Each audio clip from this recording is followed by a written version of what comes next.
కార్తీక మాసంలో చేసే వ్రతం శక్తివంతమైనదా? పుణ్యఫలాలు ఆచరించే వారికేనా, లేక ఇతరులకు కూడా ఆ పుణ్యఫలాలను పంచవచ్చా?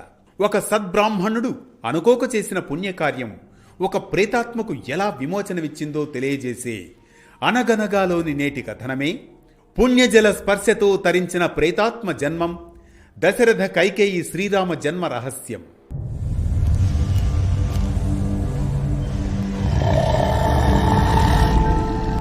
శనివారం నాటి తొలి భాగం సంక్షిప్తంగా మీకోసం.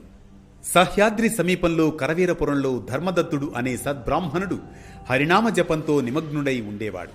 కార్తీక మాసంలో విష్ణు జాగరణకు వెళుతూ ఒక రాక్షసిని తులసీ జలంతో విమోచిస్తాడు. ఆ రాక్షసి పూర్వజన్మలో అహంకారిని భార్యగా పాపజన్మలు పొందిన కలహ. ధర్మదత్తుడు అనుకోకుండా మంత్రజలం చల్లినప్పుడు ఆ కలహాకు జ్ఞానోదయమవుతుంది. ఆ సమయంలో తన గత జన్మలోని పాపాలు గుర్తుకొచ్చి, స్వామి, నీ రూపాన్ని చూస్తే నాకెంతో శాంతి కలిగింది. నీవు నిజంగా పుణ్యమూర్తివి, భూమి మీద బ్రహ్మస్వరూపుడవు. కావున దయచేసి చెప్పు స్వామి, ఈ శాపగ్రస్తమైన ప్రేత శరీరం నుంచి నాకు విముక్తి ఎలా వస్తుంది? ఇంకా పుట్టవలసిన ఆ మేక, పంది, పిల్లి జన్మల నుంచి నేను ఎలా బయటపడగలను? దయచేసి నన్ను రక్షించు అని ఆమె విన్నవిస్తుంది.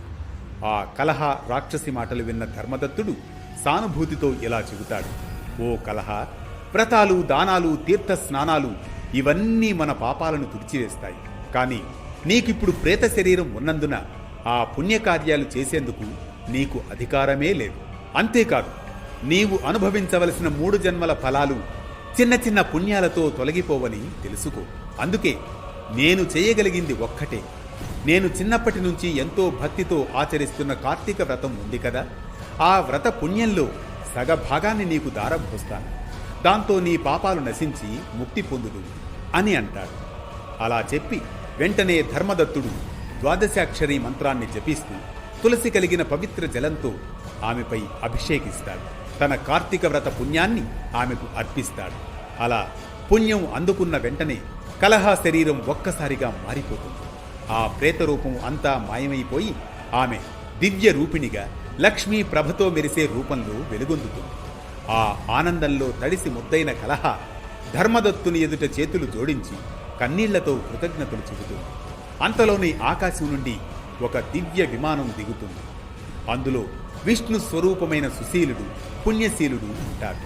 వారు కలహాను ఆ విమానంలో కూర్చోబెట్టి దివ్యలోకాల వైపు తీసుకువెళుతూ ధర్మదత్తునితో ఇలా అంటారు: ఓ విష్ణు భక్త ధర్మదత్త, నీవు దయామూర్తివి, ధర్మజ్ఞుడివి, నిజమైన విష్ణు భక్తుడివి.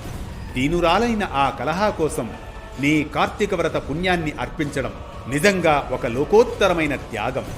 ఈ ఒక్క కృత్యం వల్ల నీకు గత 100 జన్మలలో చేసిన పాపాలన్నీ నశించాయి. ఇక నీ ఆత్మ పాపరహితంగా ప్రకాశిస్తుంది. ఈమెకు నీవు ఇచ్చిన పవిత్ర జలాభిషేకం వలన ఆమె పూర్వజన్మలలో చేసిన పాపాలు కూడా కరిగిపోయాయి. నీవు చేసిన విష్ణు జాగరణ ఫలంగా ఈ దివ్య విమానం ఇక్కడకు వచ్చింది. నీవు ఆమెకు అర్పించిన దీపదాన పుణ్య ఫలంతో ఆమెకు ఇప్పుడు తేజోమయమైన రూపం కలిగింది. తద్వారా ఆమె తులసి పూజా పుణ్యంతో నిత్యము విష్ణు సన్నిధిలో ఉండబోతోంది. ఓ పవిత్ర చరితుడా, మానవులు మాధవుని సేవ చేసినప్పుడు వారికి లభించని ఫలమేమీ ఈ లోకంలో లేదు. అందువల్ల నీవు కూడా నీ ఇరువురు సతులతో కలిసి అనేక వేల సంవత్సరాల పాటు విష్ణులోకంలో ఆనందంగా విహరించగలవు. ఇది నీ భక్తి, నీ దయ, నీ త్యాగానికి లభించిన దివ్య ఫలం. ఓ ధర్మదత్త మహాశయ, నీ భక్తి, నీ దయ, నీ త్యాగం అసామాన్యం. నీవు చేసిన ఈ కార్తీక వ్రతం వల్ల లభించిన పుణ్య ఫలాన్ని అనుభవింతువుగాక. నీకు మరింత ఉన్నతమైన జన్మ దక్కబోతోంది. వైకుంఠంలో కొంతకాలం నివసించి దివ్యానందాన్ని అనుభవించిన తరువాత నీవు భూమిలో సూర్యవంశంలో దశరథ మహారాజుగా జన్మిస్తావు. నీ సతులిరువురు ఈ జన్మలో నీతో ఉన్న ఆ ఇరువురు సతులు ఆ జన్మలో కూడా నీ సతులుగానే జన్మిస్తారు. ఇక ఇప్పుడు నీ చేత పుణ్యస్నానం పొంది విముక్తి పొందిన ఈ కలహ అనే రాక్షసి రాబోయే జన్మలో నీ 3వ సతిగా కైకేయిగా అవతరిస్తుంది. ఓ ధర్మదత్త, ఇంకో ముఖ్యమైన దివ్యమైన విషయం తెలుసుకో. ఆ సమయంలో భూమిపై అవతరించబోయే విష్ణువు నీ కుమారుడిగా రాముడిగా జన్మిస్తాడు. అది నీ పుణ్య ఫలంగా మహత్తరమైన అనుగ్రహాన్ని అందుకుంటావు. విష్ణువుకు అత్యంత ప్రీతికరమైన ఈ కార్తీక వ్రతానికి సమానమైన యజ్ఞాలు, దానాలు, తీర్థయాత్రలు ఈ లోకంలోనే లేవు. నీ చేత ఆచరించబడిన ఈ వ్రతం అంత గొప్పది.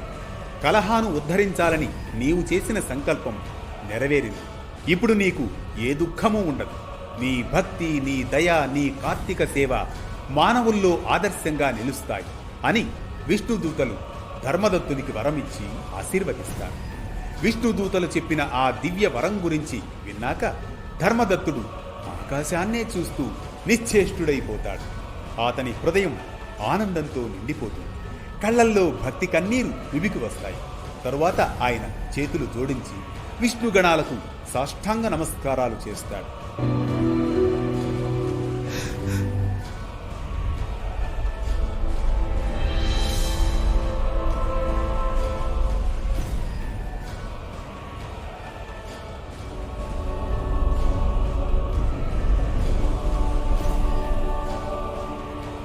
ఇది పుణ్యజల స్పర్శతో తరించిన ప్రేతాత్మ జన్మం, దశరథ కైకేయి శ్రీరామ పూర్వజన్మ వృత్తాంతం. ఈ కథనం మనకిచ్చే సామాజిక సందేశం ఒక్కటే: మనిషి జీవితం ధర్మ మార్గంలో నడవడానికి భక్తి, దయ ఎంత ముఖ్యమోనని. పుణ్యమనేది మనకే కాదు, అది పంచినప్పుడు మరింత పవిత్రమవుతుందని. ప్రతినిత్యం ఓ పురాణ కథనం, సూటిగా, స్ఫూర్తిమంతంగా సామాజిక సందేశం. హలో ఫ్రెండ్స్, మా కంటెంట్ మీకు నచ్చితేనే చేసి సబ్స్క్రైబ్ చేసుకోండి.